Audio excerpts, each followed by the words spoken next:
अभी तक बेटे आप क्या पढ़ रहे थे? आप पढ़ रहे थे regression line of y on x, regression line of y on x। तो बेटे क्या होता था, y इज इक्वल टू बेटे समथिंग इस तरह का बनता था बेटे, y इज इक्वल टू ऐसे अल्फा x ए एक्स प्लस बी टाइप का जनरल इक्वेशन नहीं बनता था, ठीक बेटे। अच्छा, regression line of y on x, regression line general बेटे इक्वेशन तो आपका एक्चुअल में ये होता था, मैं बता देता हूँ, इक्वेशन तो आपका ये होता था y minus Y bar is equal to B Y X, X minus X bar, ठीक है। अच्छा, regression line of x on y, तो बेटे इसमें आपका क्या होता था, x minus X bar is equal to B X Y Y minus Y bar. बेटे दोनों में देखो बेटे, इनमें क्या होता था, डिपेंडेंट वेरिएबल बेटे आपका यहाँ पर डिपेंडेंट जो वेरिएबल था ना बेटे, डिपेंडेंट वेरिएबल y है इसमें, और इंडिपेंडेंट वेरिएबल बेटे यहाँ पर x है। इंडिपेंडेंट वेरिएबल क्या था बेटे, इंडिपेंडेंट वेरिएबल आपका बेटे x था, x यहाँ पर। इस बेटे इस वाले में क्या था आपका, डिपेंडेंट x था बेटे आपका, और इंडिपेंडेंट y था। तो बेटे अभी तक जो आप पढ़ रहे थे, तो डिपेंडेंट वेरिएबल एक्चुअल में होता था आपका एक ही, बट इंडिपेंडेंट वेरिएबल भी एक ही होता था आपका, जो अभी तक आपने पढ़ा है उसमें। मतलब डिपेंडेंट वेरिएबल आपका तो वन होता ही है, वो तो डिपेंडेंट, बट इंडिपेंडेंट वेरिएबल भी बहुत में बेटे, चाहे तो आप regression line of X on Y लो या regression line of Y on X लो बेटे। आप दोनों केस में क्या था आपका, दोनों केसेस में आपका इंडिपेंडेंट वेरिएबल एक ही था बेटा। डिपेंडेंट वैल्यू तो बेटे वन ही होता है, बट इंडिपेंडेंट वेरिएबल वन ही था दोनों केसेस में, चाहे आप regression line of X on Y लो या वाई ऑन एक्स लो। बट बेटे मल्टीपल रिग्रेशन में क्या होता है, जो इंडिपेंडेंट वेरिएबल होते हैं बेटे वो मोर देन वन होते हैं, ठीक है बेटे। इंडिपेंडेंट वेरिएबल क्या होते हैं यहाँ पर, हियर, यहाँ पर बेटे independent variable, here independent variable जो आपके बनेंगे ना, वो आपके क्या होंगे, independent variables more than one, ठीक है बेटे, greater than one, that means, that is clear, ठीक है बेटे। ये बेटे इतना क्लियर होना चाहिए बेटे आपको, बस बस बेटे एक ये कंसेप्ट आपको याद रखना है आपको, ठीक है, क्लियर हो गया बेटे। बस इसको मल्टीपल रिग्रेशन बोलते हैं। जैसे बेटे एग्जांपल देखो बेटे, आप सिंपल सा देखो, मल्टीपल रिग्रेशन बेटे समझाने से पहले बेटे लिखा है मैंने, देखो, we know that the production of the wheat depends not only on the amount of rainfall, rainfall variable suppose x1 लिया है, but also on the fertilisers x2, pesticides x3, quality of seeds x4, quality of soil x5 etcetera. तो बेटे यहाँ पे देखो, देखा ना, जो रेन जो जो प्रोडक्शन क्या होता है, प्रोडक्शन ऑफ द वीट्स किस पे डिपेंड होता है, not only on amount of rainfall but also depend on fertilisers, pesticides, quality of seeds, ठीक है। तो बेटे यहाँ पर देखो इंडिपेंडेंट वेरिएबल कितने हो गए बेटे आपके यहाँ पर, देखो यहाँ पर इसी प्रॉब्लम में 5 हो गए आपके। तो इसी को बोलते हैं in the multiple regression dependent variables is a function of more than one independent variable. बस बेटे यही एक की इसका यही एक इसकी की है याद रखने की आपको, ठीक है। मल्टीपल रिग्रेशन में क्या होता है, आपके इंडिपेंडेंट वेरिएबल आपके मोर देन वन होते हैं, ये बेटा इसका की फैक्टर है इसका, ये आपको याद रखना है, ठीक है। जैसे हमने एक छोटा सा एग्जांपल दिया बेटे आपको, देखो, the linear regression is a linear relationship between y and x1 x2। कैसे लिखते हैं बेटे इसको, y is equal to a0 plus a1x plus a2x2 plus a3x2 and so on।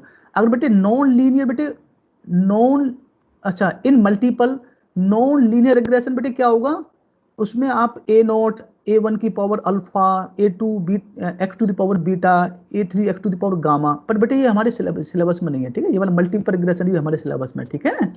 चलो अब बेटे सिंपल सा एक यहाँ पर लिखा है मैंने कंसेप्ट, देखो बेटे इसको देखना, यही बहुत, इसी से हमारा काम चल जाएगा। देखो बेटे पूरा देखो क्या लिखा है, we take x1 as dependent variable. हमने बेटे क्या लिया है, x1, अभी अभी तो बेटे y लिखते थे y, तो हमने क्या ले लिया, x1 को ले लिया बेटे हमने डिपेंडेंट, ठीक है। अच्छा, x2 and x3 as independent variables, then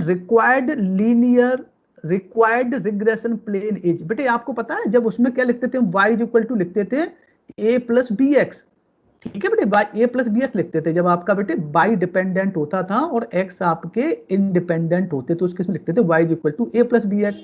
अब एक्स हमारा क्या है, डिपेंडेंट है, एक्स हमारा डिपेंडेंट है और x2 एंड x3 इंडिपेंडेंट है, तो कैसे लिखेंगे उसको, कांस्टेंट लिखेंगे। पहला तो बेटे कांस्टेंट टर्म आता है, फिर अगेन कांस्टेंट इनटू x2, फिर अगेन कांस्टेंट इनटू x3। ये तरीका होता है लिखने का बेटे, ये बेटे जनरल फॉर्म होती है देखो लिखने का तरीका ना, जैसे यहाँ पे लिखा ना देखो, जैसे हमारे वेरिएबल x2 x3 x2 क्या लिखा है, y equal to a naught, एक कांस्टेंट स्टार्ट करते हैं, a naught plus a1 x1 plus a2 x2 plus a3 x3 है बेटे, इस तरह से स्टार्ट करते हैं। ठीक है, a1 x1 ऐसे बेटे यहाँ पे हमने लिखा है x1 को हमने लिया है dependent, x1 is the dependent variable. ठीक है, x2 and x3 is the independent variable.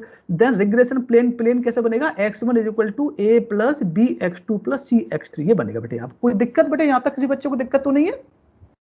अब बेटे अब हम क्या करेंगे, नाउ हमारी मेन प्रॉब्लम्स क्या है, now the our main problems is how can determine the value of A B C, और we know that the value of A B C can be determined easily with the help of the method of least square. Clear है ना बेटे, by the method of least square easily find कर सकते हैं हम। Clear है ना? तो बेटे अब देखो, सबसे पहले हम लिखेंगे normal equation corresponding to A, और बेटे ए का कोएफिशिएंट क्या है बताओ, here coefficient of A is 1, coefficient of A is 1, so multiplying whole equation by 1 and take summation. तो बेटे क्या बना देखो, सिग्मा x1 है ना, a n plus b sigma x2 plus c sigma x3, this is the equation, first equation. बेटे clear, normal equation, first normal equation clear है। अच्छा बेटे अब आपको निकालना है normal equation corresponding to constant b, तो बेटे करस्पॉन्डिंग टू b निकालना है आपको, करस्पॉन्डिंग टू b। तो बेटे b का कोएफिशिएंट क्या बताओ, coefficient of b is x2, तो पहले हम क्या करेंगे, first multiply x2 the equation throughout the equation and take the summation. So normal equation becomes sigma x1 x2 is equal to a sigma x2 plus b sigma x2 square plus c sigma x2 into x3. This is the second normal equation. Again, now the final normal equation corresponding to constant t, corresponding to constant c, कैसे find करते बेटे आप, the coefficient of c is x3, so multiplying this equation by x3 and take the summation. So sigma x1, then the equation becomes sigma x1 into x3 is equal to a summation x3 plus b summation x2 into x3 plus c summation x3 square। बेटे ये तो सब पे आता है ना बेटे, कोई दिक्कत नहीं नॉर्मल इक्वेशन लिखना।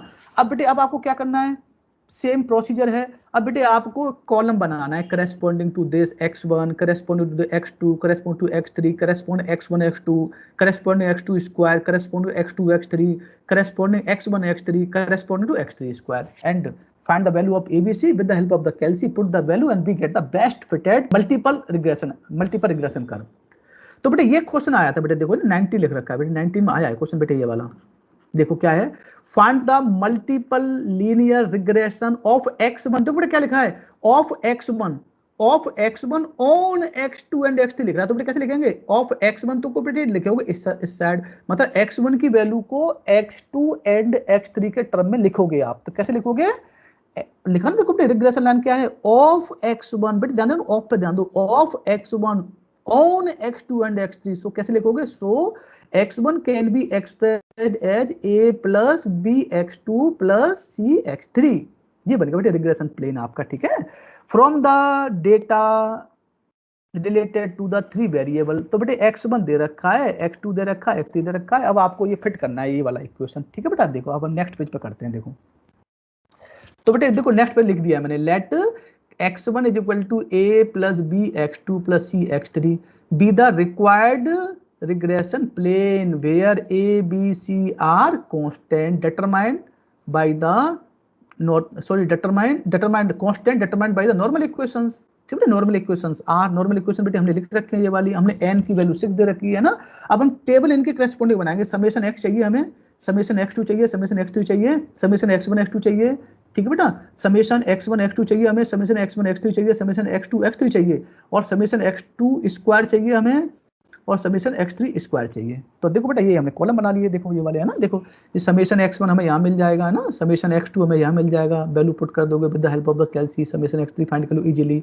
अब देखो बेटे x1 x2 मल्टीप्लाई कर लोगे आप इन दोनों का, ठीक है, इनका मल्टीप्लाई करोगे लिख लोगे यहाँ पर, सिमिलरली आपने काफी सारी प्रॉब्लम कर रखी है इस तरह से, तो समेशन x1 x2 आपका आ जाएगा, x2 स्क्वायर, आप बेटे ये कॉलम इसका स्क्वायर कर दोगे आप with help of the calci, we get the summation sigma x2 square easily. ठीक है बेटा, इजीली मिल जाएगा। अब x2 x3 करना है आपको, x2 बेटे x2 x3 मतलब इन दोनों का मल्टीप्लाई करना है, इसका मल्टीप्लाई करोगे, इस कॉलम को इजीली बना लोगे, कोई दिक्कत नहीं, विद हेल्प ऑफ द कैलसी आप कैलकुलेशन कर लोगे सारी, है ना। So we get the sigma x2 and x3 1 0 3 4, ठीक है। Again we find the x1 x3, multiply first and third column, so we get the column corresponding to x1 x3 and find the summation x1 x3 easily with the help of the calculus, we get the 720, clear। And last find the summation, find the sigma xq square, so column corresponding to this is multiply करोगे and ठीक है बेटे, sorry square करोगे and find the summation कर लोगे आप, clear, तो आपका मिल जाएगा।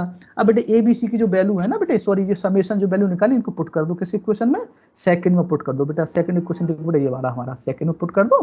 तो बेटे एलएचएस को पहले, इस आरएचएस को पहले लिख लेना आप, ठीक है, थर्ड में पुट कर दिया और फोर्थ में पुट कर दिया हमने, तो बेटे ये हमारे इक्वेशन आ जाएंगे, ठीक है। और इनको बेटा n6 बेटा, n6 लिया बेटा, n बेटे देखो वैल्यू, देखो बेटा वैल्यू कितनी गिवन है, देखो बेटा 1 2 3 4 5 6, 6 वैल्यू गिवन है ना, तो बेटा n6 होगा, नंबर ऑफ ऑब्जर्वेशन वही है आपके उसी तरह का, ठीक है बेटा, क्लियर है। तो बेटे n आपको 6 है और सारी वैल्यू आपको पता है, तो आपने ये किससे सॉल्व करोगे, कैलकुलेटर से करोगे बेटे, है ना, कैलकुलेटर से, कैलसी से सॉल्व कर लोगे इनको और वैल्यू आपकी आ जाएंगी, इन वैल्यू को पुट कर दोगे और वी गेट द आंसर। तो बेटे ये क्वेश्चन 10 मार्क्स में बेटे बहुत इंपॉर्टेंट क्वेश्चन आया है बेटे एग्जाम में, क्वेश्चन ये वाला, ठीक है। तो बेटे क्वेश्चन टफ तो नहीं था। अब देखो लीनियर जो मल्टीपल रिग्रेशन कितना आसान टॉपिक है ना, मल्टीपल रिग्रेशन में क्या होता है, dependent variable more than one होता है। एक क्वेश्चन बेटे ये 17 में आया था बेटा, ये क्वेश्चन 2 क्वेश्चन बेटे अभी तक एग्जाम में आया, ये 17 में आया था बेटा ये क्वेश्चन, है ना। देखो बेटा लैंग्वेज बेटे सेम रहती है, बस क्या होता है ये डेटा चेंज कर देता है क्वेश्चनों में। देखो बेटा यहाँ पे 1 2 3 4 दे दिया, यहाँ पे n की वैल्यू 4 है आपकी, है ना, तो बेटा और जल्दी हो जाएगा, इजीली कर लोगे आप, है ना बेटा, ये आंसर है इसका। Okay, thank you.